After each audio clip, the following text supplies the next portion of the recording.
What is up, guys, and welcome back to the channel. Today we're going to do a much anticipated video. We're going to finally give Michael Myers the overhaul he deserves and make him actually look like Michael Myers and make him sound like Michael Myers, which might be a little more important. Let's go ahead and get into it. But before we do, if you guys want to see a step-by-step of this overhaul video, make sure you guys do like, subscribe, and turn on your post notifications, as my next upload will be the overhaul video. In the meantime, enjoy.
All right, here he is, guys. Spirit Halloween's 2024 Michael Myers. Full overhaul with updated sound, still working with his animations.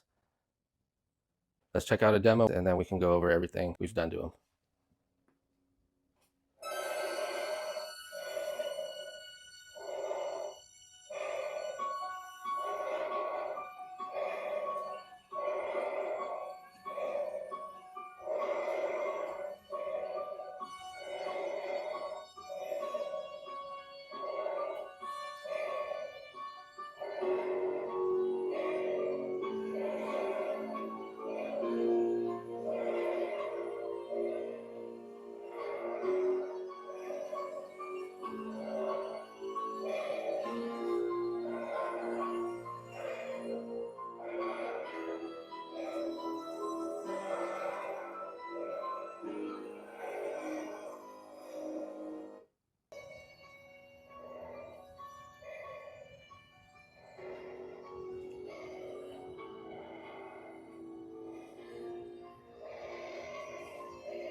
Okay, real quick, I just want to talk about what we did to him. So first off, this is a Trick or Treat Studios Blood Tears H2 mask, completely stock. So we also added blackout on the eyes, rounded out his face a bit as well underneath the mask. Red cap coveralls. They're not completely accurate. They don't have the pocket, but they look pretty good. They're spruce green, and I did the bullet holes in the blood myself. All the weathering I did myself.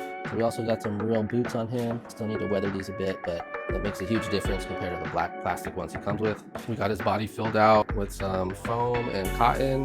Gave him a little bit more musculature here, both arms. Most importantly, we updated his theme music, put some breathing behind it, updated his speakers so it's a lot louder, has a little bit more bass to it. So he does still have his motion sensor there, and it still works with his animation and theme music, so all's good. Stay tuned for the overhaul video. I'll go over everything in detail, how to do it and how much it costs, where to get it. Like, subscribe, let me know what you think.